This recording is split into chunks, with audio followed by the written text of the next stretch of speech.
Muraho neza nshuti zanjye, murakaza neza kuri channel yacu. Uyu munsi ndaje nkubwire ikintu gishobora guhindura ubuzima bwawe burundu. Ese wari uzi ko iyo smartphone iri mu ntoki zawe ishobora kukwinjiriza akayabo k'amafaranga kandi ukayikoresha nk'igikoresho cyo gutunga umuryango wawe? Abantu benshi bafata smartphone nk'igikoresho cyo guhamagara, kureba TikTok cyangwa se WhatsApp gusa, ariko hari abandi bayifashe nk'akabati k'amafaranga bayibyaza umusaruro. None ubu batunze ingo, bafite amamodoka ndetse barishyurira n'abana babo amashuri. Iyi video igiye kukwereka inzira eshanu z'ingenzi wakoresha smartphone yawe ukunguka amafaranga n'ingero z'abantu babigezeho. Umukomeze urebe kuko ibi bintu ntabwo ari ibyo kuvuga gusa, ahubwo n'ibyo gushyira mu bikorwa. Tugiye kurihera ku gice cya mbere aricyo abantu bakunze kwita freelancing, ni ugukora akazi ka freelance. Hari website nka Upwork, Fiverr ndetse na Workana, aho ushobora gushyira skills zawe zigahabwa abakiriya bo ku isi hose. Niba ushobora kwandika, gukora translation, gukora CV, design cyangwa se kwigisha online, byose wabikora ukoresheje smartphone yawe gusa. Urugero, Grace wabaga muri Kenya yatangiye gukora kuri Fiverr akoresheje smartphone ye gusa. Yatangiranye gukora article writing n'amafaranga make cyane, ariko nyuma y'umwaka umwe yari amaze kwishyurira mushiki w'ishuri akodesha inzu nziza. Undi ni Petero wo muri Nigeria, we yatangiriye graphic design kuri Canva. Smartphone ye ubu afite abakiriya baturuka muri Canada ndetse na USA kandi yinjiza amadolari arenga 500 buri kwezi. Ibi birerekana ko atari inkuru zibeshya, ahubwo freelancing ni business ikomeye cyane.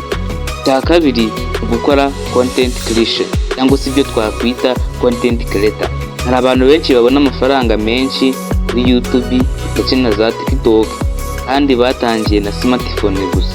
Urugero, Kabilam, umusore w'umutaliyani ukomoka muri Senegal, yatangiye gushyiraho video zoroheje kuri TikTok akoresheje smartphone ye. Bafite miliyoni nyinshi z'abamukurikira. Amafaranga yinjiza buri kwezi ni ibihumbi byinshi by'amadolari. Iwacu muri Afurika hari abatangiriye kuri smartphone gusa bakora comedy tutorials, recipes y'ibiryo cyangwa se story telling. Iyo ukora consistency, abantu bakagutega amatwi, hanyuma YouTube igatangira kuguhemba binyuze muri events. Benshi baravuga ngo nta kamera mfite.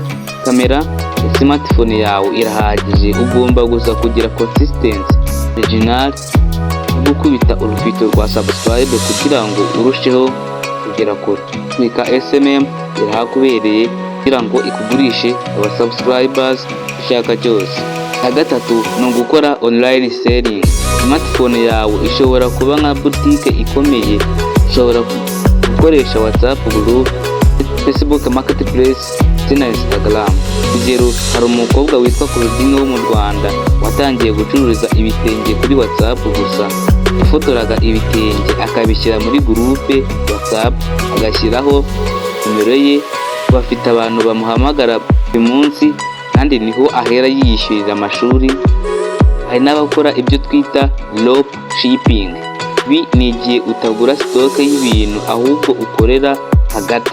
Uwo muntu ashyira ibintu kuri Instagram, umukiriya akamutumaho, nawe akabisaba supplier, ikagera ku mukiriya nta gitekerezo cy'uko atari ibye. Smartphone ikaba ibaye nka office y'isi yose. Igice cya kane, gukoresha smartphone yawe kwiga digital skills. Hari app nka Canva ushobora gukora logo, business card, posters ndetse na social media post. Hari na CapCut ushobora gukora video editing. Hari na Microsoft Official Mobile ushobora kwandika CV cyangwa raporo. Urugero, ko muri Uganda yigishije gukoresha Canva kuri smartphone, yatangiye gukora logo ku bantu bo mu mujyi wabo. Buri logo yayigurishaga hagati y'amadolari 10 ndetse na 20. Mu mezi 6 gusa yari amaze kugura moto imufasha gutwara ibintu bye. Skills niyo currency nshya. Ubu niba ufite skills, smartphone ikaba igikoresho cyo kuzibika no kuzicuruza. Cya gatanu ni ugukoresha AI tools.